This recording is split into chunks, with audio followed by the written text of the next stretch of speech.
Assalamualaikum warahmatullahi wabarakatuh. Waalaikumsalam warahmatullahi wabarakatuh. Alhamdulillah wassalatu wassalamu ala Rasulillah wa ala alihi wa sahbihi wa mawala amma ba'du. Bapak Ibu, mari kita awali majelis ilmu ini dengan membaca basmalah. Bismillahirrahmanirrahim. Hari ini Jumat, Sabtu. Ahad. Saya salah, Bapak salah. Hari Ahad, macam maju. Hari Ahad, tanggal 30 November. Kalau tidak salah hari ini tanggal 9 Jumadil Akhir. Ya, Jumadil Akhir 1447 Hijrah. Saya Erman Gani sengaja diundang oleh pengurus masjid untuk hadir, dan saya hadir di sini bukan hanya untuk tausiah, tapi saya ingin memberikan satu materi pembelajaran yang biasa ini disampaikan di kampus, kira-kira di semester 5. Jadi saya anggap bapak-bapak ibu-ibu ini semester 5. Kan senang artinya tuh semester 5 ya. Jadi begini, saya menyampaikan materi-materi kuliah tentang hukum keluarga Islam, HKI, hukum keluarga Islam. Apa yang dimaksud dengan hukum keluarga Islam? Yaitu hukum-hukum yang terkait dengan keluarga, seperti perkawinan, perceraian, wakaf, waris, hibah, wasiat. Dan ini sebahagian terkait dengan perkawinan, sebagian terkait dengan harta dalam rumah tangga. Nah, jadi Bapak Ibu, hati-hati, harta yang kita miliki dalam rumah tangga ini kalau tidak diurus secara baik atau dia berpindah secara baik, itu nanti justru menimbulkan perselisihan. Jadi ada sebab-sebab berpindahnya harta orang tua kepada anak. Tidak boleh harta bapak-bapak, harta ibu-ibu ini berpindah kepada anak tanpa sebab yang dibenarkan oleh agama. Nanti kalau berpindah ke anak atas dasar kemauan sendiri, atas suka atau tidak suka, maka nanti anak-anak akan berselisih di antara mereka setelah kita wafat. Harta ini ketika anak-anak masih kecil-kecil dia belum jadi masalah. Tapi begitu anak-anak sudah dewasa, yang perempuan sudah punya suami, yang laki-laki sudah punya istri, maka nanti hati-hati bapak memberikan satu aset ke anak. Karena anak-anak sudah mulai butuh, dia sudah punya kebutuhan masing-masing, anak-anak dia sudah punya sekolah pula. Maka kalau satu dapat, yang satu tidak dapat, nanti itu bisa jadi masalah. Dan kadang-kadang harta ini ketika kita hidup belum jadi masalah, ketika kita meninggal dunia dia jadi masalah.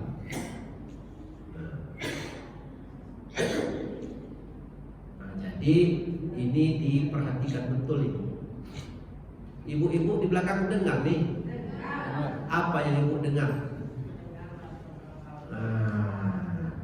Ini kita belajar. Saya sampaikan materi sekitar 10 menit. Nanti kita buka tanya jawab. Ya Pak ya, kita buka tanya jawab. Yang di kanan bertanya, yang di kiri atau yang di depan. Nanti siapa yang sudah bertanya sudah boleh pulang. Pulang ya. Nah, kita mulai materi sedikit.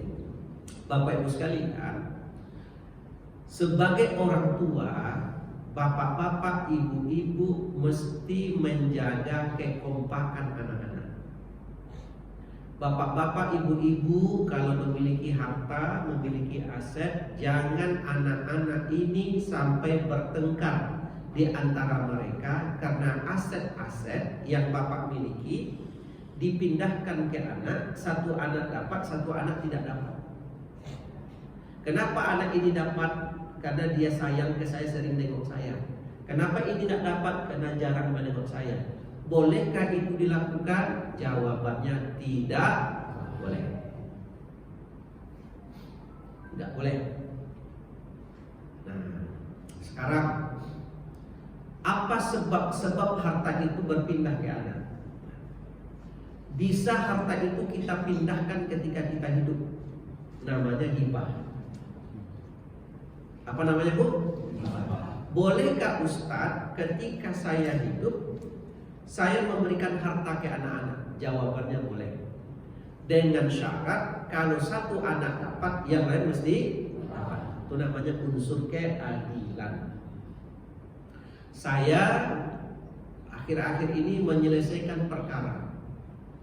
Ada ibu umurnya sudah 65 datang ke Majelis Ulama Indonesia MUI. Saya kan sekretaris MUI. Anak dia sebanyak 5 orang. Apa yang terjadi dengan ibu ini? Ibu ini membeli satu buah ruko harganya 800 juta rupiah.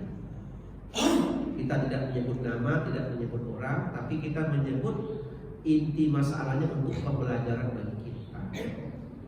Oleh ibu ini, ruko yang 800 juta itu diberikan atas nama satu orang anak perempuan. Nah, terus ruko itu diberikan atas nama anak dan sudah berpindah atas nama anak. Di depan saya tanya, kenapa ruko itu ibu buat atas nama anak ibu? Kata ibu ini, saya tidak memberikan ke dia, Ustaz, tapi saya hanya numpang nama dia di sertifikatnya. Tapi yang ruko itu tetap punya saya, kata ibu ini. Ada pula satu anak berhutang 600 juta, main-main ratusan aja. Banyak duit ibu ini, 600 juta rupiah. Anaknya berhutang, tapi oleh ibu ini tidak usah lagi nak hutang itu dibayar. Berarti kalau hutang itu tidak perlu dibayar, sama saja artinya apa? Mengasih uang 600 juta. Jadi hati-hati ya, bapak-bapak, ibu-ibu hati-hati. Kalau ada anak bapak pinjam duit ke bapak 50 juta, kira-kira bapak kasih tahu tak ke anak yang lain? Kalau dia pinjam, entahlah. Nah, sekarang hati-hati. Kalau 50 juta itu kemudian kata ibu ke anak, tidak usah bayar lagi nak utang 50 juta, kan begitu kan? Rupanya anak tuh itulah yang ditunggu-tunggu dari kemarin. Apa yang ditunggunya Pak? Tidak usah tanya lagi. Hati-hati Bapak. Hati-hati. Kalau hutang itu Bapak ikhlaskan, tidak usah kamu bayar lagi 50 juta. Artinya kalau anak Bapak ada 4 orang, satu orang sudah Bapak ikhlaskan 50 juta, maka anak yang lain mesti dapat juga 50 juta. Karena itu sama dengan satu anak diberi, anak lain mesti dapat.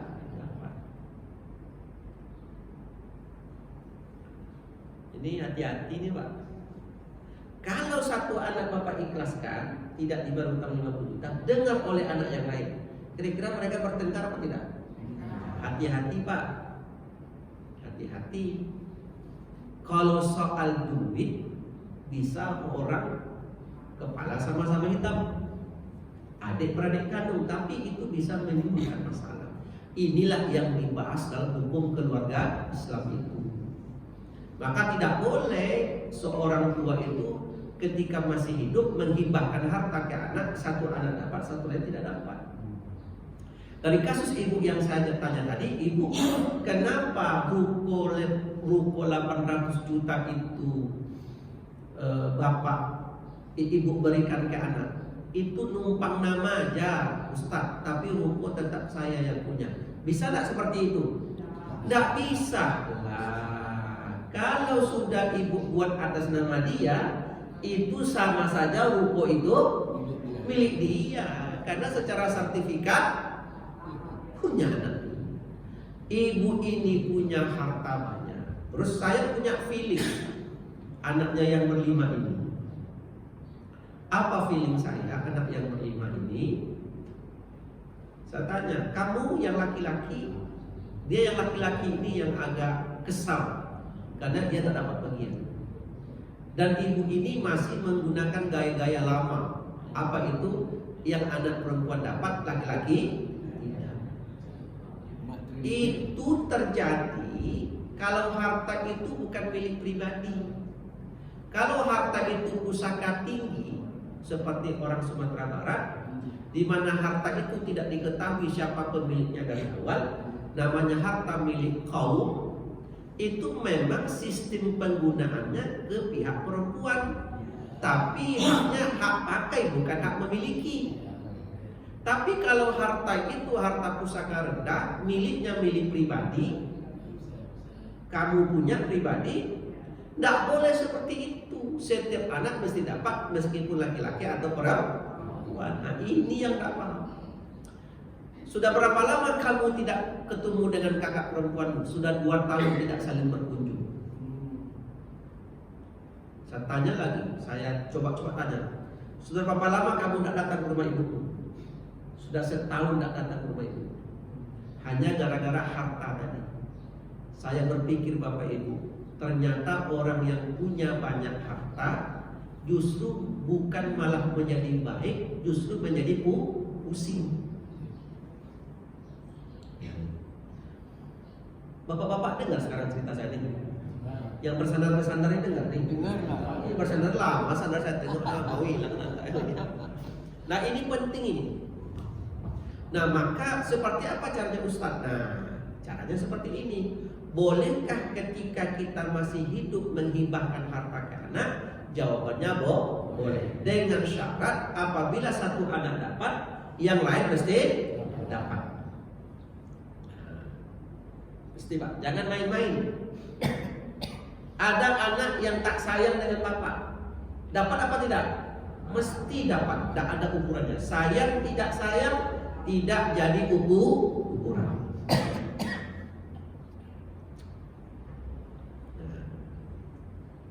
Dan tidak boleh ibu ada anak sayang ke ibu beri lebih, boleh apa enggak? Enggak boleh. Jadi macam mana Ustaz? Dia sayang ke saya, masa sama dengan yang lain? Kalau soal pemberian tidak boleh ada beda. Biarlah yang sayang ke ibu ini menjadi amal ibadah bagi dia. Dan anak yang sayang kepada orang tua tadi, Anda wahai anak yang soleh, anak yang soleha, karena kamu itu sayang sama orang tuamu, maka jangan kamu ganti sayang kepada orang tuamu itu dengan menguangkannya. Besok di kemudian hari, kok bagian waris saya lebih sama aja dengan kalian? Saya kan yang ngurus orang tua sampai meninggal dunia, bagian saya lebih banyak. Tidak boleh. Paham? Wahai anak-anak yang soleh, jangan kamu mengganti berbakti kepada orang tuamu, kamu ganti dengan uang. Tidak boleh. Nah, kadang ada sebagian anak nih, karena dia yang ngurus orang tuanya, dia mengatakan bagian dia lebih. Kemana kalian selama ini? Pak, kan Iko lo gaya. Waktu ayah sakit kemana kalian? Waktu kemana kalian? Mana? Kini ketika membagi, datang kalian. Tidak boleh. Nah, ini penting dibahas.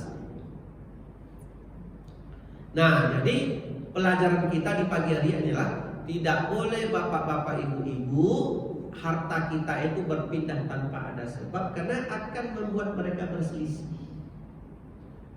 Nah, kadang-kadang perselisihan itu muncul dari orang tua sendiri datangnya. Contoh begini. Contoh ya, contoh.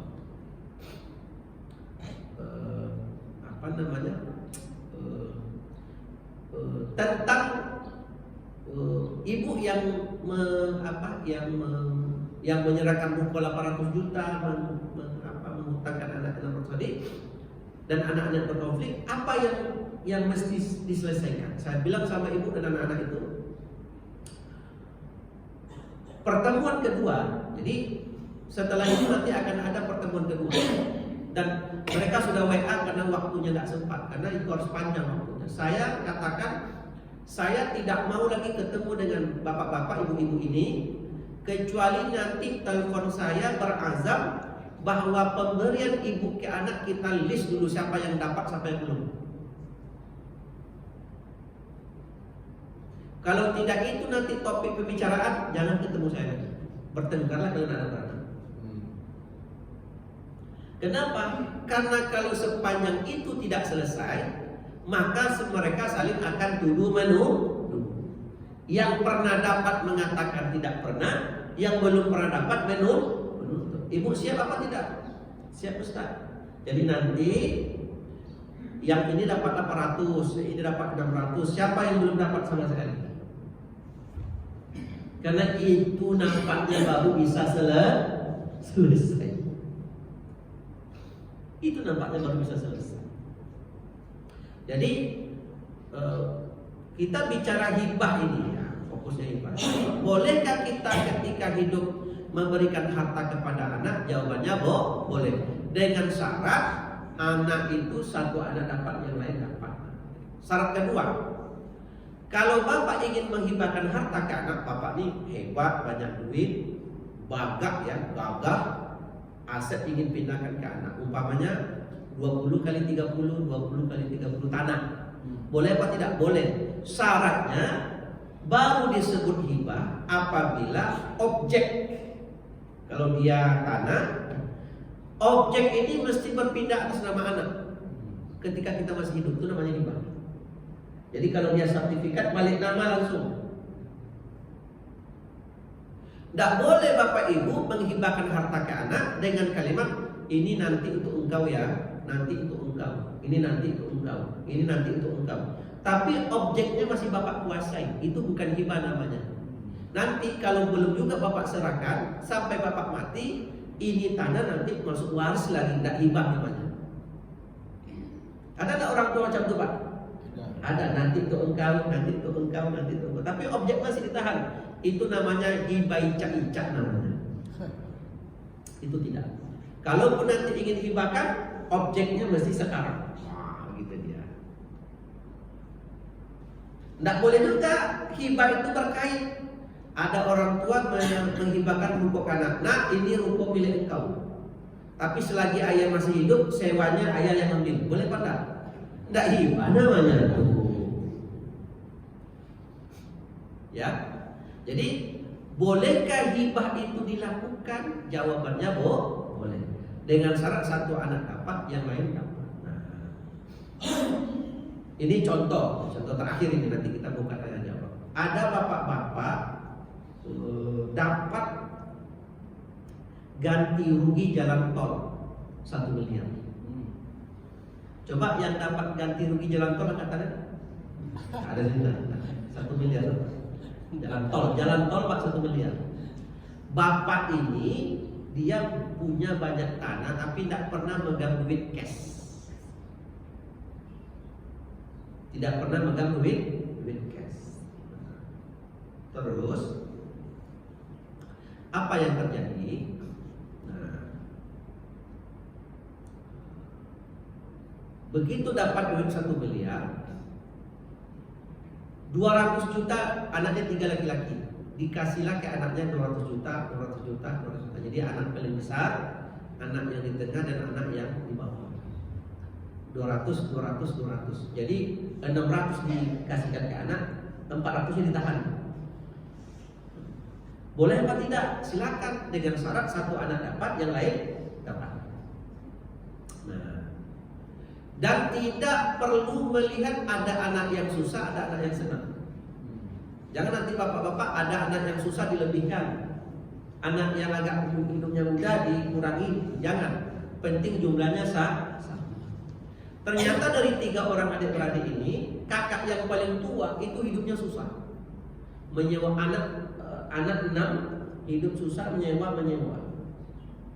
Anak nomor 2 itu kerja di bank, sudah kaya. Anak nomor 3 kerja di perusahaan luar negeri, hidupnya berduit. Apa kata anak nomor 2 dengan nomor 3? Ya, abang dapat berapa ya? Sama dengan kalian nak 200 juta. Anak yang nomor 2, nomor 3 ini berkata ke ayahnya, ya, kenapa kami ini dapat juga lagi duit ya? Kami ini kan sudah lumayan hidup kami ini. Hebat anaknya. Kenapa gitu nak? Abang kan hidupnya payah ya. Kenapa tak untuk abang aja semuanya? Jadi kalau dia ambil bagian kami 400, serahkan ke abang, biarlah abang tuh dapat duit 600, dianya yang dikasih. Apa kata ayahnya? Nah, hidup kalian senang, hidup kalian susah itu urusan kalian. Yang penting yang kewajiban ayah, masing-masing kalian dapat 200. Itu namanya hibah. Paham Bapak Ibu? Nah, kecuali anak tadi ditimbulkannya sendiri. Ya, karena hidup kami ini senang, hidup kami ini sudah lumayan, yang bagian kami ini kami serahkan ke abang. Boleh apa enggak? Oh ya Allah. Adakah anak seperti itu? Alhamdulillah. Hebat. Kenapa nak kamu serahkan ke abangmu? Kata si anak, ya kalau tak salah dulu abang ini waktu kami kecil-kecil, dialah yang membantu ayah untuk mengurus kebun, memotong gota, memotong karet untuk sekolah kami ini. Itulah sebabnya abang itu tak sekolah. Dia sudah SMA dulu kelas 2, berhenti sekolah menolong ayah untuk menyekolahkan kami. Kalau tidaklah sekolah kami ini tidak macam ini hidup kami. Gara-gara kami lah abang itu tak sekolah. Sekarang yang bagian kami ini kami serahkan untuk abang semuanya, biar abang bisa beli sawit, beli lahan, supaya dia bisa hidup lebih baik. Boleh apa tidak? Boleh. Anak itu yang memunculkannya. Tapi kalau sudah bapak batasi dari awal, ya abang dapat berapa? 400 juta. Kami kok dapat 100 ya? Iya, anak hidupmu kan sudah mulai senang, abangmu payah. Apa jawaban nih? Kalau abang susah kami senang, itu urusan masing-masing tuh ya. Pemberian ayah itu kan beda pula tuh. Kalau macam itu anak suruh bapak dibuat. Nah, inilah yang namanya hibah. Bapak Ibu, silahkan itu lakukan ke anak Bapak Ibu. Silahkan ini diberi ke anak-anak dengan syarat adillah, karena itu hukum Islam mengatur supaya tidak terjadi perselisihan di antara anak-anak. Ingat, harta itu memiliki pisau yang bermata dua. Dia bisa menimbulkan pahala dan manfaat, dia justru bisa menyembuhkan masalah. Sampai di sini cukup, kita buka tanda jawab. Dipersilakan Bapak kiri, kanan atau Ibu di belakang. Ada pertanyaan terkait dengan hukum keluarga Islam terkait dengan hibah, waris atau wasiat. Dipersilakan kalau ada. Ya silakan Pak. Assalamualaikum warahmatullahi wabarakatuh. Ada punya mixer enggak? Supaya yang lain bisa dengar. Suara yang keras, coba keraskan suaranya. Jadi saya ada 2 pertanyaan Ustaz. Silakan Pak. Pertama, cukup jelas apa yang Pak Ustaz sebutkan tadi merupakan hibah. Hibah. Namanya anak 5. Anak 5. Alhamdulillah mungkin ada yang bagi 5 itu satu-satu. Dapat satu-satu ya. Tapi menurut anak kita itu nanti Bapak hibahkan kepada saya. Sekarang semenjak Papa dengan Mama meninggal, ambillah hasilnya dulu. Kalau anak ngomong yang itu bagaimana tuh? Ya. Tidak ada masalah. Bagus. Tapi apakah kelima anaknya seperti itu? Insyaallah kan kalau tiba ada yang berbukit seperti itu. Nah ya, jadi nanti umpamanya ada anak, kita punya anak 5, kita serahkan rumah petak, 1 orang 1. Rumah petak ini kan ada hasilnya nih, ya kan? Nah, dapatlah mereka. Sertifikatnya atas nama mereka semuanya, tapi pindah nama. Ternyata ada 1 anak, ya rumah petak ini kan sudah punya saya nih, iya nak. Selagi ayah masih hidup, ambillah sewanya. Boleh apa tidak? Boleh, itu namanya pemberian. Itu anak, mantap itu. Tapi hati-hati kamu anak. Katakan sama anak nih, kalau itu pemberian, maka pemberian tak boleh diungkit-ungkit lagi. Anaknya hati-hati juga kamu, hai anak yang baik. Kalau kamu hitung-hitung sewa rumah di sebulan 1 juta, berarti ayahmu pernah mengambilnya selama 5 tahun. 12 kali 5 berapa? 60. Berapa duitnya? 60 juta. 60 juta itu pemberian tidak boleh diungkit-ungkit. Jangan nanti anak ini di kemudian hari, tahu tak kalian? Selama ayah hidup dulu saya beri 60 juta. Maka warisan untuk saya harus lebih banyak. Nah, jangan lagi bermasalah di kemudian hari. Karena ingat, sesuatu yang pernah diberi tidak boleh diambil lah. Ya, ini anaknya hati-hati. Nah, pertama kita juga telah membimbingkan surat hibahnya. Ya. Di situ berbunyi, Pak, apa yang saya katakan tadi itu berlakunya segala bapak dan emak meninggal baru semuanya diambilnya. Dia sudah menyetujui gitu. Bapak-bapak, jadi begini. Hati-hati ya. Saya memberikan sedikit pencerahan. Bapak-bapak, itu tidak disebut hibah. Ya, ini harus dihati-hatikan. Jadi begini. Ingat, kalau nanti begitu kita meninggal dunia, berarti sekarang begini, saya ulangi kalimat. Berarti kan barang tadi belum jadi milik anak kan? Ya apa tidak? Belum jadi milik anak. Berarti itu masih milik kita. Nah, Bapak hati-hati. Yang di Bapak memang aman. Tapi Bapak hati-hati ya. Nanti kalau Bapak mengatakan ini untuk kamu, ini untuk kamu, ini untuk kamu, ini untuk kamu. Bapak sudah janjikan ke mereka.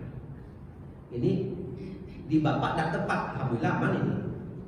Ternyata kita sudah ucapkan ini untuk kamu, ini untuk kamu, ini untuk kamu, ini untuk kamu. Kalian baru memiliki nanti kalau Bapak sudah meninggal. Oke, ternyata kita masih hidup 10 tahun lagi. Bapak sakit, BPJS tidak bisa menanggung, kita mesti ke Melaka berobat. Butuh duit 300 juta. Ada aset yang cepat laku. Kita jual apa tidak? Kita jual apa tidak? Tidak dijual kita butuh, dijual terjanji untuk anak. Awak pula pelupa karena faktor umur. Awak juallah aset kau 300 juta.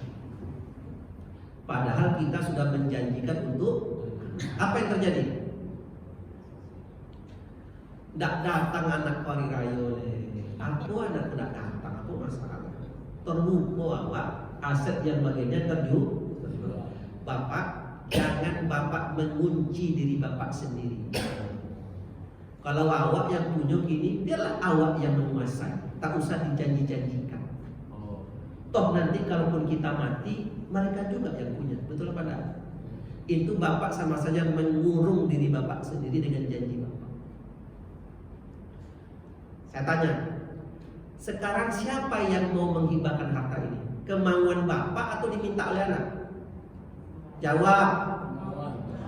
Kemauan kita. Kenapa kemauan Bapak itu menyusahkan diri Bapak sendiri? Paham ini prinsip nih.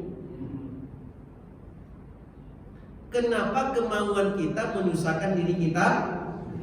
Ya kalau memang belum diberikan, ya udah kita aja semuanya kuasai. Toh anak itu nanti sudah tegak di kakinya masing. Kalau nanti kita mati, siapa yang punya? Mereka juga. Waris Jadi waris. Otomatis mereka yang punya. Suka tidak suka. Hati-hati Bapak, jangan menyusahkan diri kita sendiri. Kita sendiri yang banyak.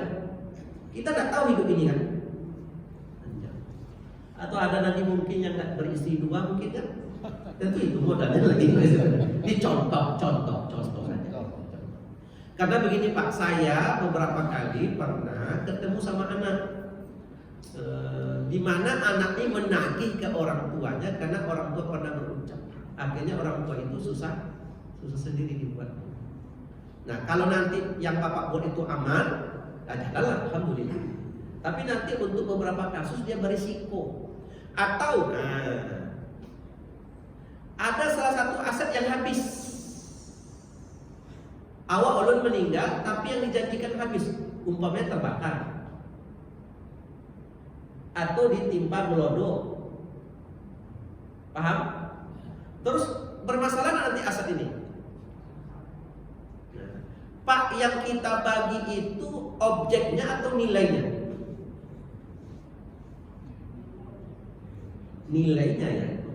Bapak menjanjikan ikut tanah untuk si A, tanah untuk si B, tanah untuk si C, tanah untuk si D. Ketika Bapak mengatakan jumlah nilainya sama, tapi ketika 4 tahun yang akan datang ternyata salah satunya ada jalan besar 4 meter di situ. Beda harganya. Apakah sama juga nanti pembagiannya lagi? Kan orang salah. Ayah di B-nya awak yang bagian ke dalam, si abang di bagian tepi jalan, tidak adil layani. Ya apa tidak? Masalah juga lagi. Atau bapak memberikan 4 buah rumah petak, ternyata yang satu banjir. Ayah tidak adil. Yang bagian awak, bagian yang kita bagi sebenarnya Pak nilainya. Boleh jadi yang di dalam jumlahnya sehektar, yang di luar 1/4 hektar. Ya saya kok lebih kecil dari yang abang, nilainya sama, nak sama-sama 1 miliar itu. Nah, kan begitu dia. Pak, berhati-hatilah. Karena ada beberapa tahapan takdir yang kita bisa tidak ukur, harta ini bisa berubah. Maka kalau memang ingin pindahkan sekarang. Kalau memang kita bangga, pindahkan sekarang. Kemudian di kemudian hari ada tanah yang berubah nilai karena ada jalan, ada banjir, itu nanti urusan masing yang kita hitung saat perpindahan hibah. Itu saran saya. Tapi kalau dia aman, lanjut. Itu mantap pertanyaan. Ya Pak ya. Silakan Pak. Ya.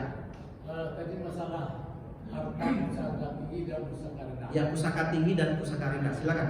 Jadi kalau orang di Padang, Pak, ya. Sama Ginang ya. Ya, sama Bang Ginang. Sama Ginang ya. Jadi apa namanya orang tuh di kampung itu pusaka tinggi itulah menjadi pusaka rendah awak tabu ya istilahnya. Jadi harus Allah bertempat. Kalau dan biasa di kampung di Sumbar itu jatuhnya banyaknya larinya karena kursi gitu. Iya, dan karena kursi. Apakah di situ macam mana Pak aturan yang sebenarnya Pak? Misalkan kenaikan yang harus ada itu, ikutnya seorang dah itu. Tapi kalau di Minang itu bisa orang dah itu walaupun apa tetap kalau kursinya ya karena kursinya baik. Kalau anak laki-laki berarti lapis punah istilahnya gitu. Itu macam mana boleh? Jadi begini. Jadi ada Islam pusaka tinggi, ada Islam pusaka rendah. Dan ini kita adanya di Sumatera Barat ya, dan di Kampar sebagian. Jadi pusaka tinggi itu kan harta yang tidak miliknya pribadi, harta yang dimiliki secara turun-temurun yang tidak diketahui siapa pemiliknya. Yang jelas pemiliknya kaum, komunitas, kelompok, suku tertentu. Biasanya bentuk harta pusaka tinggi ini tanah. Kemudian ada pusaka rendah. Harta pusaka rendah ini harta yang tahu pemiliknya, memang diketahui siapa pemiliknya. Nah, dalam kajian hukum keluarga Islam, dalam ilmu waris, harta pusaka tinggiana yang masuk dalam ruang lingkup ilmu waris hanya pusaka rendah saja, yang diketahui siapa pemiliknya. Sementara harta pusaka tinggi tidak dibahas dalam hukum waris Islam. Tidak dibahas Pak. Jadi seperti apa cara pembagiannya Ustaz? Karena itu pusaka tinggi tidak diketahui siapa pemiliknya, maka dikembalikan ke sistem adat untuk menyelesaikannya. Selesaikanlah sendiri oleh hukum adat. Karena itu tidak harta milik sendiri. Nah, kalau harta itu milik sendiri baru masuk dalam hukum Islam. Karena begini, apabila ada mayit yang wafat, ada mayit yang wafat, maka harta milik mayit ini kita bagi. Kenapa? Karena pemiliknya meninggal dunia. Paham Pak? Jadi apabila mayit wafat, jadi terjadinya waris itu satu ada yang meninggal dunia. Kalau ayahnya wafat dulu ayahnya ini, kalau masih di ICU, masih di rumah sakit, tapi masih hidup, tidak boleh dibagi, syaratnya meninggal dulu. Nah, paham Pak ya? Kemudian yang meninggal ini punya harta, harta yang memang milik dia. Kalau ada utang-utang pisahkan dulu, kalau ada kerjasama perusahaan pisahkan dulu. Kalau dia ini mama pernah menguasai harta wilayah pisahkan dulu karena bukan milik dia. Maka syaratnya mayit wafat dia punya harta baru terjadi waris. Saran saya memang karena aset itu ada di Sumatera Barat, maka mereka tidak bisa memisahkan ini harta pusaka rendah atau harta pusaka tinggi. Dan hati-hati ibu, ada orang yang harta pusaka rendah dijadikan menjadi harta pusaka tinggi. Nah, jadi ada orang adik-beradik akur, mantap. 7 orang adik-beradik akur. Dia punya rumah di kampung, dan rumah di kampung itu memang milik ayah kandung dia, memang harta belian milik. Dia tidak ingin harta itu dibagi. Jadi macam mana bu? Biarlah harta itu jadi pusaka tinggi Ustaz. Biarlah macam itu aja terus dipakai bersama-sama. Nah, kata saya, ibu hati-hati. Kalau yang 7 orang ini masih hidup, aman perkara. Kalau yang 7 ini sudah mati, apakah di tingkat anak mereka akan bisa akur? Oh, jangan macam-macam. Jangan macam-macam. Di tingkat cucu aman, di tingkat cicit jangan beresiko meninggalkan sesuatu. Jadi kepada Ustaz, rumah itu nilai berapa harganya? Ada 6 juta, masing-masing dibagi. Ada 60, ada 100. Harus dibagi, tidak boleh sesuatu itu tidak diketahui siapa pemiliknya. Itu jelas itu. Tidak di keluarga ibu, keluarga saya ada. Ibu saya punya harta peninggalan orang tua mereka. Mereka adik-beradik 8. Tidak mau mereka bagi, biarlah macam itu aja terus. Saya berikan saran, mesti ditetapkan rumah ini siapa pemiliknya. Harus Pak, karena nanti tidak boleh ada aset tidak diketahui siapa pemilik. Itu yang membuatkan konflik itu. Ya cukup. Sekarang masih ada pertanyaan lain ibu? Pak, boleh ibu dulu? Ibu dulu sekarang. Silakan, kuatkan suaranya bu. Ya. Ya.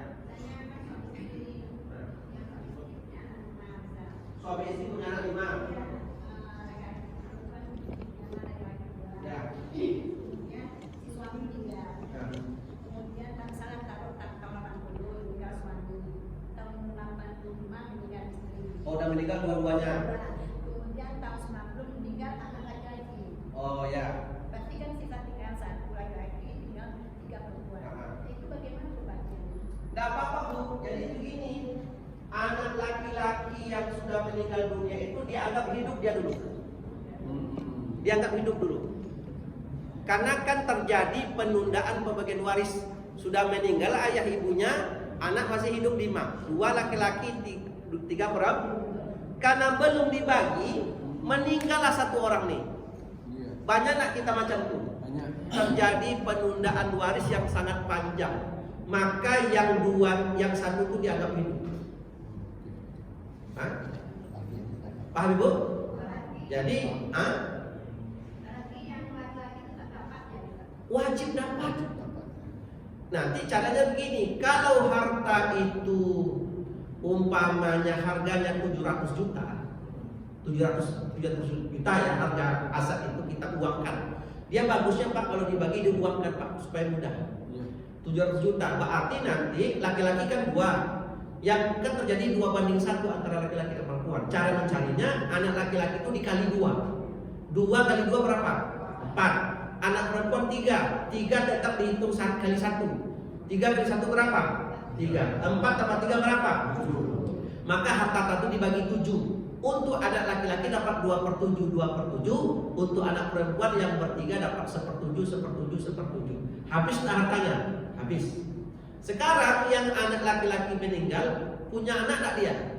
Maka anak itu naik menjadi ahli waris pengganti bagi ayah yang sudah wafat.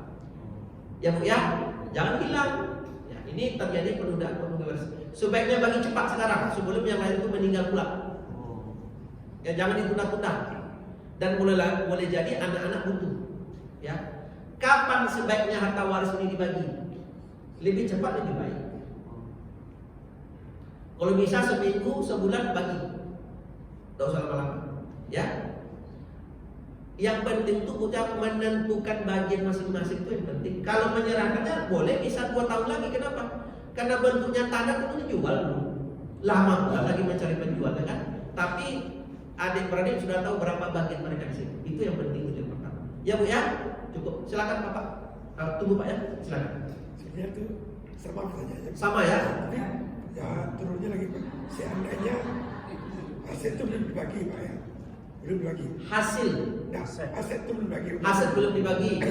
Kemudian yang laki-laki tadi meninggal. Ya. Kebetulan aset itu sekarang menghasilkan sekarang Pak. Dia meninggal terus belum. Nah sekarang baru menghasilkan aset itu. Apakah si yang laki-laki yang meninggal itu dapat juga pembagian dari hasilnya? Ya, terima kasih Pak. Jadi boleh jadi yang kita bagi itu pokoknya, boleh jadi yang dibagi itu hasil. Jadi kalau dia sudah menghasilkan, ya otomatis nanti kelima-limanya jadi ahli waris. Maka kita anggap nih yang hidup tuh, yang meninggal tuh hidup dia. Keluarkan bagian dia, jangan main-main ya. Jangan main-main ini. Kalau nanti tidak dikeluarkan, sama saja nanti bapak memakan harta anak yatim itu. Keluarkan bagian dia. Kalau saran saya supaya selesai sekarang, pokok-pokok itu langsung dibagi. Supaya nanti begitu kita meninggal dunia, selesai. Mudah Pak, menghitung waris ini paling mudah, 2 menit selesai. Yang susah itu adalah mendudukkan masing-masing ahli waris mau tidak dibagi itu ya Pak.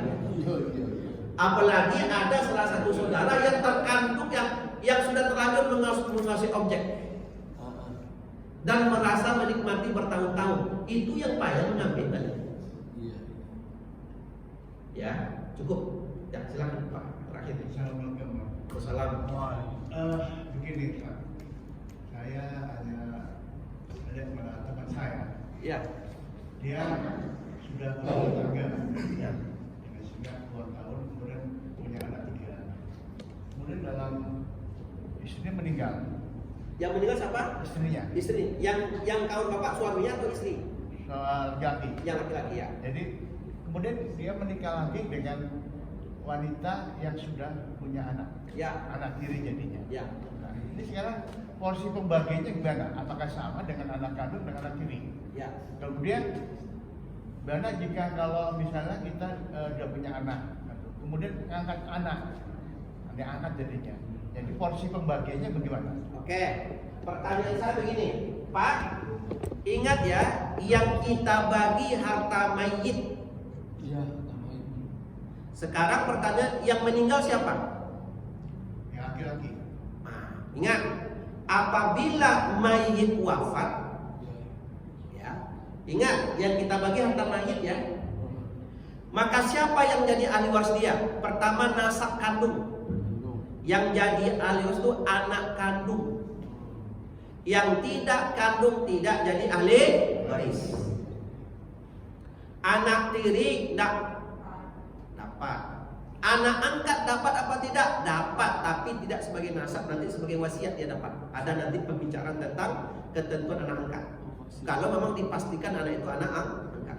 Jangan mengaku-ngaku anak angkat ya. Ada orang rata biasa di rumah Pak tuh sekitar 5 tahun bantu-bantu. Jadi anak angkat, anak angkat itu mesti ada suratnya dari pengadilan. Itu namanya anak angkat. Kalau tidak nanti itu orang bantu-bantu di rumahnya tuh. Hati-hati kita ya. Hati-hati tentang anak angkat ini. Jangan. Saya ada kasus di Jambi dia ngaku orang tua anak angkat dari meninggal karena yang meninggal tidak punya anak kandung. Ngaku anak angkat. Rupanya bukan anak angkat. Pembantu yang membantu di rumah itu yang dibayar bulan ke bulan. Itu bukan anak angkat itu namanya. Nah, jadi yang jadi ingat, siapa yang jadi ahli waris kita? Pertama nasab. Kalau ibu nasab, kalau ayah nasab. Ibu angkat tidak jadi ahli waris. Ibu angkat tidak jadi ahli waris. Ibu tiri tidak jadi ahli waris. Ibu kos anaknya jadi waris. Ibu kos. Ya Pak ya. Nah, ini pastikan dulu nasab. Terus siapa istri yang jadi ahli waris? Istri yang menjadi ahli waris adalah istri yang saat mayit wafat itu akad nikah dia. Kalau mantan tidak lagi. Nah itu kuncinya Pak. Jadi nanti sebenarnya begitu mayit wafat, kita tetapkan berapa jumlah hartanya, kemudian kita tetapkan siapa saja ahli warisnya. Ya Pak ya, senang. Pasti hukum Islam itu mudah dipahami bagi yang memang mau membagi secara waris. Cukup Bapak Ibu? Sebentar dulu, silakan. Berarti istri yang baru dinikahi, kemudian bapak ini artinya dia istri yang baru dinikahi ini tidak terlibat dalam objek harta itu, berarti tidak dapat. Nah, hati-hati. Ingat. Enggak, artinya begini. Istri ini menjadi ahli waris bagi harta suaminya yang wafat. Ingat, yang didapatkan oleh istrinya apa? Kan harta suaminya. Apa masalahnya? Walaupun menikah baru 2 hari. Ingat, ini kan harta milik mayit. Kebetulan mayit punya istri, maka istri menjadi ahli waris. Apa pula itu kan akad nikah itu mengakibatkan orang saling mewarisi. Apa sebabnya? Ya,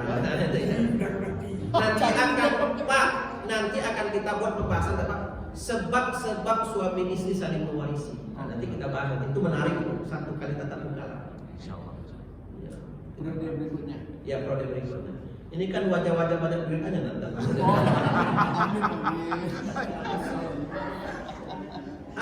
Enaklah istrinya Pak ya. Siapa yang mengatakan enak dia janda? Dia dapat warisan Pak ya. Itu kan persoalan lain.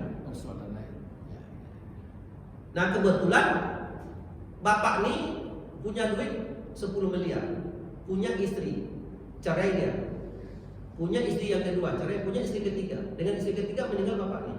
Siapa yang menjadi ahli waris? Istri ketiga. Karena syarat suami istri menjadi waris adalah akad nikah. Kalau dia saat wafat tidak lagi ada akad nikahnya, mantan tidak jadi ahli waris. Datanglah ibu-ibu pakai baju hitam, jilbab hitam, kacamata, pakai tas di. Ibu siapa Bu? Saya ini mantan. Jadi ahli waris apa tidak? Tidak. Tidak. Walaupun nanti mantannya itu punya anak dari mayat ini 3 orang, ya, yang jadi alus anak itu. Anaknya. Istri itu tidak lagi. Apalagi istri itu punya suami baru pula. Jangan. Cukup Bapak Ibu, saya ada kegiatan keluar kota. Ada pertanyaan? Cukup ya? Cukup Ibu, cukup? Apa yang cukup nih? Ada satu lagi. Hilang. Nanti demam pula gara-gara ini nanti. Ya, silakan apa tuh?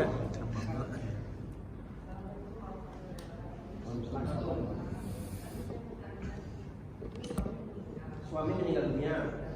Anak masih ada. Ya. Anak masih Kecil dia sekolah. Terus warisannya dibagi sebagai Apakah warisannya? Bapak-bapaknya dulu. Bapak-bapaknya. Silakan. Jadi pembagiannya itu kapan bisa dibagikan Ustaz? Ya. Ustaz. Terus saya ingin Ustaz kan suami istri kerja, tapi hartanya tuh selama ini nggak ada pembagian yang Jelas. gitu. Mana milik suami, mana milik? Iya. Terus Cukup itu saya dulu cukup. Pak, jadi pertanyaan pertama.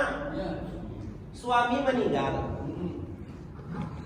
Punya anak 2 masih kecil-kecil. Tidak ada anak. Katakanlah masih perlu nafkah lah ya. Ya, punya anak yang perlu biaya. Apakah langsung kita bagi harta mayit? Nah, Bu, ingat ya. Bedakan dengan penetapan bagian dengan menyerahkan bagian. Wahai istri yang sudah janda, kalau suamimu meninggal dunia, katakanlah begini. Nanti kita bahas, sebenarnya ini menarik. Suami itu punya aset 1,2 miliar. 1,2 miliar memang sudah dipisahkan, itu nanti ada harta bersama ya. Nanti akan kita bahas juga bentuk-bentuk harta dalam rumah tangga. Itu nanti jelas pertanyaan ini nanti bisa dijawab. Sekarang begini, ada suami punya harta 1,2 miliar. Meninggallah suami ini. Dan 1,2 miliar itu memang sudah milik suami. Suami ini punya anak SMP, SMA, atau masih kuliah. Nah, berapa bagian istri dari 1,2 miliar? 1/8 Bapak. Supaya mudahnya nanti membaginya, kita katakanlah 400 juta lah aset suami ini. Berapa 1/8 dari 400 juta? 50 juta. Ingat wahai istri, bagianmu cuma 50 juta